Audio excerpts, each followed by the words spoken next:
വേഗം വരുന്ന യേശു ക്രിസ്തുവിൻ്റെ നാമത്തിൽ എല്ലാവർക്കും എൻ്റെ സ്നേഹവന്ദനത്തെ അറിയിക്കുന്നു. കർത്താവ് നമ്മുടെ കൂടെ ഇരുന്ന് നമ്മളെ വഴി നടത്തും. കഴിഞ്ഞ ദിവസങ്ങളിലൊക്കെയും കർത്താവിൻ്റെ കൃപകളാൽ നമ്മളെ നിറച്ചതോർത്ത് നമുക്ക് നന്ദിയോടെ സ്തുതിക്കാം, സ്തോത്രം ചെയ്യുക. ഞാൻ എൻ്റെ കണ്ട പർവ്വതങ്ങളിലേക്ക് എടുത്ത് എനിക്ക് സഹായം എവിടെ നിന്ന് വരും? എൻ്റെ സഹായം ആകാശത്തെയും ഭൂമിയും ഉണ്ടാക്കിയ യഹോവയിൽ നിന്ന് വരും. അപ്പോൾ നമുക്ക് സഹായം ലഭിക്കുന്ന എവിടെ നിന്നാണ്? ദൈവത്തിൽ നിന്നാണ്. അപ്പം ഞാൻ യഹോവയെ എല്ലാ കാലത്തും വാഴ്ത്തും, അവരുടെ സ്തുതി എപ്പോഴും എൻ്റെ നാവിലിരിക്കും. എൻ്റെ ഉള്ള യഹോവ പ്രശംസിക്കുന്നു, എളിയവർ അത് കേട്ട് സന്തോഷിക്കുന്നു. അപ്പം നമ്മൾ എന്ത് ചെയ്യണം? യഹോവയെ എപ്പോഴും സ്തുതിക്കണം. യഹോവ സ്തുതിക്കുന്നത് ദൈവമക്കളായ നമുക്കെപ്പോഴും ഉചിതമായിട്ടുള്ള കാര്യമാണ്. അപ്പം നമ്മൾ രാത്രി കിടന്നുറങ്ങി രാവിലെ എണീക്കണമെന്നുണ്ടെങ്കിൽ കർത്താവിൻ്റെ കൃപയുണ്ടെങ്കിൽ മാത്രമേ സാധിക്കൂ. അതാണ് ഞാൻ സമാധാനത്തോടെ കിടന്നുറങ്ങും, നീല യഹോവയെ നിർഭയം വസിക്കുമാറാക്കുന്നത്. അപ്പം സമാധാനത്താൽ നിറയ്ക്കാൻ, സന്തോഷത്താൽ നിറയ്ക്കാൻ, ആശ്വാസത്തിനാൽ നിറയ്ക്കാൻ, വിടുതലിനാൽ നിറയ്ക്കാൻ ആർക്ക് സാധിക്കും? സർവശക്തനായ ദൈവത്തിന് സാധിക്കും. ഞാൻ തന്നെ വഴി സത്യം ജീവനുമാകുന്നു, ഞാൻ മുഖാന്തരമല്ലാതെ ആരും പിതാവിൻ്റെ അടുക്കൽ എത്തുന്നില്ല. അപ്പോൾ വഴി സത്യവും ജീവനുമാകുന്നത് ആരാണ്? നമ്മുടെ കർത്താവായ യേശു ക്രിസ്തുവാണ്. യേശു ക്രിസ്തുവാണ് വഴിയും സത്യവും ജീവനും. അപ്പോൾ യേശു ക്രിസ്തു ആരാണ്? ബേത്ലഹേമിൽ ജനിച്ച യേശു ക്രിസ്തു, പരിശുദ്ധാത്മാവിനാലാണ് യേശു ക്രിസ്തു ജനിച്ചത്. അപ്പം അതാണ് ഇമ്മാനുവൽ എന്ന അർത്ഥം യേശു എന്ന് പേരിടാണ്. അതാണ്. അപ്പോൾ ഇമ്മാനുവൽ ആരാണ്? നമ്മുടെ രക്ഷകൻ ആരാണ്? സർവശക്തൻ, സർവജ്ഞാനി, സർവവ്യാപി, അത്ഭുത മന്ത്രി, വീരനാം ദൈവം, നിത്യ പിതാവ്, സമാധാനം പ്രഭു. അപ്പോൾ ഒരു ഇടയനെ പോലെ നമ്മളെ വഴി നടത്തുന്ന ആരാണ്? ദൈവമാണ്. ആ ഇടയനെ പോലെ. അപ്പം നമ്മൾ ആരാണ്? നമ്മൾ ആടുകളാണ്. ഒരു ആടിനെ മേയിച്ചുകൊണ്ട് നടക്കുന്നു. അതാണ് 100 ആടുള്ളോരിടയൻ ആടിനെ മേയിച്ചുകൊണ്ട് തിരികെ വരും, വഴിയൊന്നിനെ കാണാതെയും പോയി. അപ്പോൾ ഒരാളെ കാണാതെ പോകുമ്പോൾ, ഒരു ആടിനെ കാണാതെ പോകുമ്പോൾ ആട്ടിടയന് എന്തോ ഒരു വിഷമം ഉണ്ടാകും അല്ലേ? അപ്പം മക്കളായ നമ്മളെ നയിക്കുന്നത് ആരാണ്? നമ്മൾ ദൈവത്തിൻ്റെ മക്കളാണ്. മക്കളായ നമ്മളെ ഇടയനെ പോലെ വഴിതെളിച്ച് കൊണ്ട് നടക്കുന്ന ആരാണ്? നമ്മുടെ അരുമ രക്ഷകനാണ്. അപ്പോൾ നമ്മുടെ കർത്താവായ യേശു ക്രിസ്തു വിശ്വസിക്കുക, എന്നാൽ നീയും നിൻ്റെ കുടുംബവും രക്ഷ പ്രാപിക്കും. കുഞ്ഞുങ്ങളൊക്കെ കുഞ്ഞുങ്ങൾ ബൈബിൾ വായിക്കണം, പ്രാർത്ഥിക്കണം, ആരാധിക്കണം, ദൈവസന്നിധി കടന്നു പോകണം, ദൈവവചനം കേൾക്കണം, ദൈവവചനം വായിക്കണം, അനവരോട് കർത്താവിനെക്കുറിച്ച് പറയണം. നിങ്ങളുടെ ഉള്ളിൽ ദൈവത്തിൻ്റെ ആത്മാവ് വസിക്കണം. അപ്പം നമ്മൾ ഈ ലോകത്ത് ജീവിക്കുന്ന ഈ ജഡത്തിലാണ് ജീവിക്കുന്നത്. പക്ഷേ ഈ ജഡത്തിൽ ജീവിക്കുന്ന ഈ ജഡം നമുക്കിവിടെ ജീവിക്കാൻ പറ്റത്തില്ല. പക്ഷേ ഇതിനുള്ളിൽ തന്നിരിക്കുന്ന ആത്മാവുണ്ട്. ഈ ആത്മാവിനെയാണ് ദൈവത്തിന് വേണ്ടുന്നത്. അതാണ് വിട്ടുപിരിഞ്ഞാൽ ക്രിസ്തുവിനോട് കൂടെ ആയിരിക്കണം.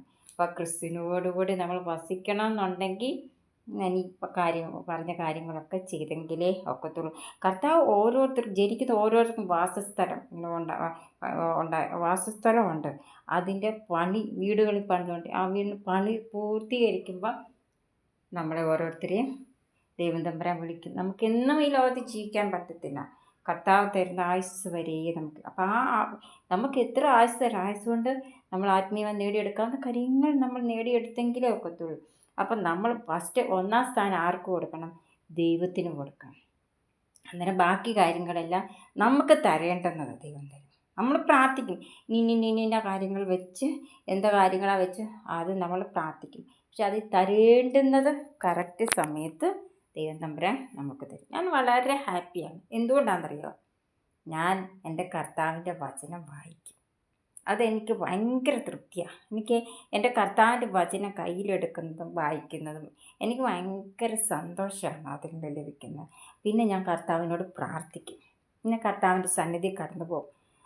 പിന്നെ വചനങ്ങൾ കേൾക്കും. എൻ്റെ കർത്താവിനെക്കുറിച്ച് എനിക്ക് അനേകരോട് ഞാൻ പറയും. ഇതൊക്കെ എൻ്റെ മനസ്സിന് വളരെ തൃപ്തിയായിട്ടുള്ളതാണ്. ബാക്കി കാര്യങ്ങളെല്ലാം ദൈവം എന്നെ നടത്തുന്നുണ്ട്.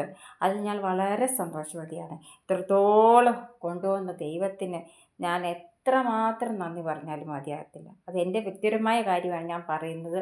അങ്ങനെ നിങ്ങളെ ഓരോരുത്തരെയും നടത്തിയ വിധങ്ങൾ ഓർത്ത് നോക്കിയാൽ നിങ്ങൾക്ക് എത്ര ദൈവത്തെ സ്തുതിച്ചാലും മതിയാകത്തില്ല. നമ്മൾ ഈ ലോകത്തിൽ ജീവിക്കുമ്പോൾ പ്രയാസങ്ങൾ വരും, പ്രതികൂല സാഹചര്യങ്ങൾ വരും, രോഗങ്ങൾ വരും. പക്ഷെ നമുക്ക് തന്നെയല്ല, നമ്മുടെ ഭവനത്തിൽ ആർക്ക് വന്നാലും അത് നമുക്ക് പ്രയാസമുള്ള കാര്യമാണ്. അപ്പനും അമ്മയും മക്കളും കുടുംബവും അവരുടെ കുഞ്ഞുങ്ങളെല്ലാം കൂടുന്നതാണ് ഒരു കുടുംബം എന്ന് പറയുന്നത്. ആ കുടുംബത്തിൽ ആർക്കെങ്കിലും ഒരു പ്രയാസം വന്നാൽ അത് മൊത്തമേ ബാധിക്കുന്ന കാര്യമാണ്. നമുക്ക് വളരെ താങ്ങാവുന്നതിനപ്പുറമായിട്ടുള്ള കാര്യമാണ്. പക്ഷെ എന്നിരുന്നാലും നീക്കുപോക്ക് ആര് തരും? ദൈവം തമ്പുരാൻ നമുക്ക് തരികയാണ് ചെയ്യുന്നത്. അപ്പോൾ ഒരു ഭവനത്തിൽ ഓരോരുത്തരിലൊക്കെ പ്രയാസങ്ങളുണ്ടാകും. പക്ഷെ നീക്കുപോക്ക് ആരിലുണ്ട്? നീക്കുപോക്ക് ദൈവത്തിലുണ്ട്. അപ്പോൾ അതാണ് നമ്മൾ ആ പ്രയാസങ്ങൾ വരുമ്പോൾ ഇങ്ങനെ പ്രയാസപ്പെട്ടു പോകാതെ, ആ പ്രയാസം എന്താണോ അത് ദൈവത്തോട് പറഞ്ഞ് ഈ പ്രയാസത്തിന് വിടുതൽ തരണേ, അല്ലെ ഈ രോഗത്തിന് വിടുതൽ തരണേ, അങ്ങനെ നമ്മൾ പ്രാർത്ഥിക്കണം. കുഞ്ഞുങ്ങൾ, നിങ്ങൾക്ക് എന്താ വേണ്ടത്? ആദ്യം നിങ്ങൾ ചെയ്യേണ്ടത് ഇതാണ്: ദൈവത്തോട് അടുത്ത് ജീവിക്കുക, ദൈവസന്നിധിയിൽ മുട്ടിപ്പായിട്ട് നിങ്ങൾ പ്രാർത്ഥിക്കുക, ദൈവത്തിൻ്റെ വചനം നിങ്ങൾ വായിക്കുക, ദൈവത്തിൻ്റെ സന്നിധിയിൽ നിങ്ങൾ കടന്നു പോവുക. ദൈവത്തിൽ ആശ്രയിച്ച് ജീവിച്ച് നോക്കിക്കേ. നിങ്ങൾക്ക് വേണ്ടുന്ന കാര്യങ്ങൾ എന്താണ് അത് സമർപ്പിച്ച് പ്രാർത്ഥിക്കുക. നിങ്ങൾക്ക് തരാനുള്ളതാണ് ദൈവം തമ്പുരാൻ നിങ്ങൾക്ക് തന്നിരിക്കും. നിങ്ങൾ കർത്താവിൻ്റെ വേല ചെയ്യുക. കർത്താവിൻ്റെ വേല ചെയ്യാൻ പറ്റുന്നവരൊക്കെ കർത്താവിൻ്റെ വേല ചെയ്യുക. കാരണം നിങ്ങൾക്ക് ജോലി ആവശ്യമാണ്, എല്ലാം എന്തൊക്കെ ആണോ ആവശ്യം അതെങ്കിൽ സ്തോത്രത്തോടെ ദൈവത്തോട് പറയുക. പറഞ്ഞു കഴിഞ്ഞാൽ അത് നിങ്ങളുടെ വ്യക്തിപരമായ ജീവിതത്തിൽ അത് ദൈവം തമ്പുരാൻ നിറവേറ്റി തരികയാണ് ചെയ്യുന്നത്. അപ്പോൾ ദൈവത്തിൻ്റെ വേല ചെയ്യുന്നതിന് നമ്മൾ ജോലിയിലിരിക്കുമ്പോഴും ഒക്കെ നമുക്ക് ആ ദൈവത്തിൻ്റെ വേല ചെയ്യാനായിട്ട് സാധിക്കും. അപ്പോൾ ദൈവം തമ്പുരാൻ നിങ്ങളെ എല്ലാവരും ആയിരിക്കുന്നിടത്ത് കർത്താവ് പരിപാലിക്കട്ടെ, ജയത്തോടെ നടത്തട്ടെ. കർത്താവിൻ്റെ കൃപ ഉണ്ടെങ്കിൽ മാത്രമേ നമുക്ക് ജീവിക്കാൻ പറ്റത്തുള്ളൂ, അല്ലാതെ നമുക്ക് പറ്റത്തില്ല. അതാണ് നമ്മൾ ബൈബിൾ വായിക്കുമ്പം നമുക്ക് ഈ ഭൂമിയിൽ താമസിക്കാനായിട്ടുള്ളതെല്ലാം ദൈവം തന്നിട്ടുണ്ട്. അതാണ് എന്തൊക്കെ വേണം എല്ലാ സർവ്വചരാചരം എല്ലാം സൃഷ്ടിച്ചു തന്നിരിക്കുന്ന ദൈവം. നമ്മൾ ഉൽപ്പത്തി പുസ്തകം വായിച്ച് നോക്കിയേ, അതിൽ കൂടെ നമുക്ക് മനസ്സിലാക്കാൻ സാധിക്കും. അവസാനം വെളിപ്പാട് പുസ്തകത്തിലാണ് കൊണ്ടാണ് തീരുന്നത്. അതാണ് ജീവൻ്റെ പുസ്തകത്തിൽ പേരെഴുതി കാണാത്തവർക്ക് പറ്റുന്ന കാര്യം എന്താണെന്ന് അവസാന ഭാഗത്തിൽ നിന്ന് നമുക്ക് മനസ്സിലാക്കാൻ സാധിക്കുന്നുണ്ട്. അപ്പം ഇതിൽ നിന്നും വലിയ ജ്ഞാനം വേണം, മനസ്സ് മതി കർത്താവിൻ്റെ വചനം വായിക്കുന്നതിന്. ശരിക്കും നിങ്ങളുടെ വ്യക്തിപരമായ ജീവിതത്തിൽ കർത്താവിൻ്റെ വചനം വായിച്ചു നോക്കി തീർച്ചയായിട്ടും വിടുതൽ കിട്ടും. തീർച്ചയായിട്ടും എന്ത് കാര്യവും ഭാരപ്പെടുന്നു അതിന് വിടുതൽ കിട്ടും. പ്രാർത്ഥിക്കുകയും ചെയ്യണം, ബൈബിൾ വായിക്കുകയും ചെയ്യണം. ഇത് ദൈവം നമ്മളിൽ നിന്ന് ആഗ്രഹിക്കുന്ന കാര്യമാണ്. പിന്നെ ഓരോരുത്തർക്ക് താല്പര്യമുണ്ട് പാടാൻ, പ്രാർത്ഥിക്കാൻ, ആരാധിക്കാൻ, അങ്ങനെ ഓരോ കാര്യങ്ങൾ. ചിലർ പഠിത്തത്തിൽ നല്ല മിടുക്കരായിരിക്കും, നല്ല വിദ്യാഭ്യാസത്തിൽ നല്ല ജോലി, ഇതെല്ലാം കിട്ടുന്നവരുണ്ട്. അതൊക്കെ ഓരോരുത്തരുടെ കാര്യം. പക്ഷേ ഈ രണ്ട് കാര്യങ്ങൾ ദൈവം നമ്മളിൽ നിന്ന് ആഗ്രഹിക്കുന്ന കാര്യമാണ്. പുതിയ അഭിഷേകത്താൽ നിറയ്ക്കാൻ ആർക്ക് സാധിക്കും?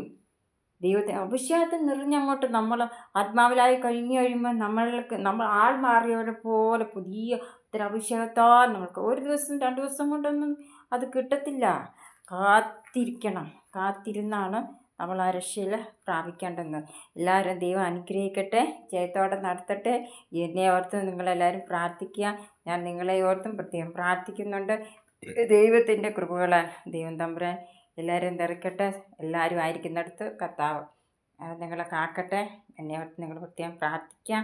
നിങ്ങളെന്നും എനിക്കറിയത്തില്ലെങ്കിലും നിങ്ങളെല്ലാം സമർപ്പിച്ച് ഞാൻ പ്രത്യേകം പ്രാർത്ഥിക്കുന്നുണ്ട്. സ്തോത്രം.